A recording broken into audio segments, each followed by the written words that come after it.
Saya akan membacakan 2 berita saja pagi ini. Rencana sekolah daring dibatalkan.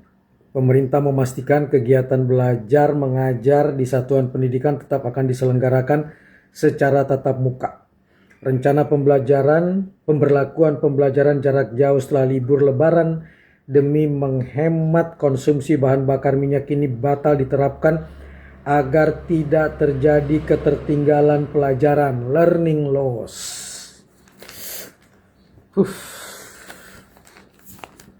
Dan ini yang tidak kalah pentingnya, tentang kecurangan langsung. Judul di atasnya kecurangan. Untung 1 triliun kala Amerika Serikat serang Israel.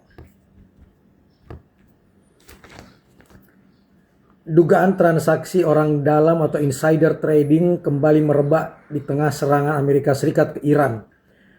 Ada pelaku yang diduga untung setidaknya 1 triliun dalam waktu tak sampai 5 menit. Selain pasar keuangan, praktik curang itu terjadi di bursa taruhan. Senator Amerika Serikat Chris Murphy salah satu yang menyoroti dugaan itu. Taruhan $1,5 miliar Amerika Serikat. Lebih besar dari pembelian berjangka apapun yang dilakukan pada saat ini. 5 menit sebelum unggahan Trump, siapa itu? Trump, anggota keluarga, staf Gedung Putih? Ini korupsi. Korupsi yang mencengangkan, tulisnya di media sosial pada Selasa 24 Maret 2026. Ia merujuk ke transaksi kontrak berjangka minyak dan yang terkait indeks S dan P500. Setahu saya S&P S dan P500 ini adalah sebuah indeks yang terdiri dari 500 perusahaan dengan modal besar, kebanyakan berasal dari Amerika Serikat. Indeks ini merupakan indeks paling terkenal yang dimiliki dan dirawat oleh Standard & Poor's, sebuah divisi dari McGraw-Hill.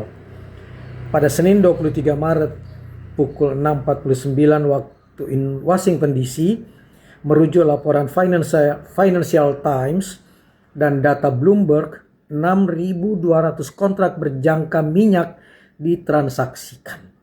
Nilainya $500 juta Amerika Serikat. Lalu pada pukul 6.50 ada transaksi $1,5 miliar Amerika Serikat untuk kontrak berjangka terkait S dan P500. Kemudian pada pukul 07.04 waktu setempat, Presiden Amerika Serikat Donald Trump mengumumkan penundaan serangan ke Iran. Pengumuman itu membuat kapitalisasi kontrak berjangka S dan P500 bertambah $2 triliun Amerika Serikat.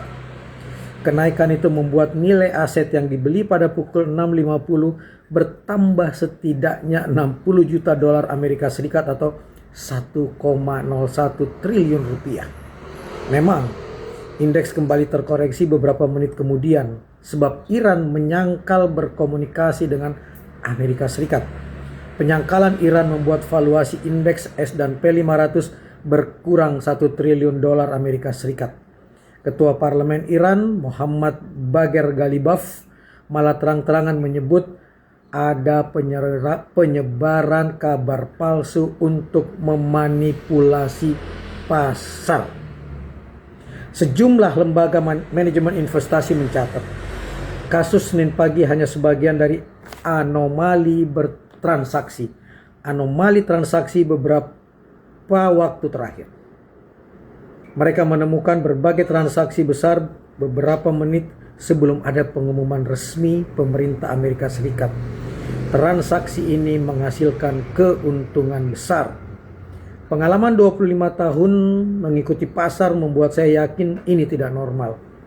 Senin pagi tak ada data penting, tak ada hal yang harus diantisipasi, lalu ada transaksi besar dan seseorang menjadi lebih kaya, kata salah satu sumber Financial Times.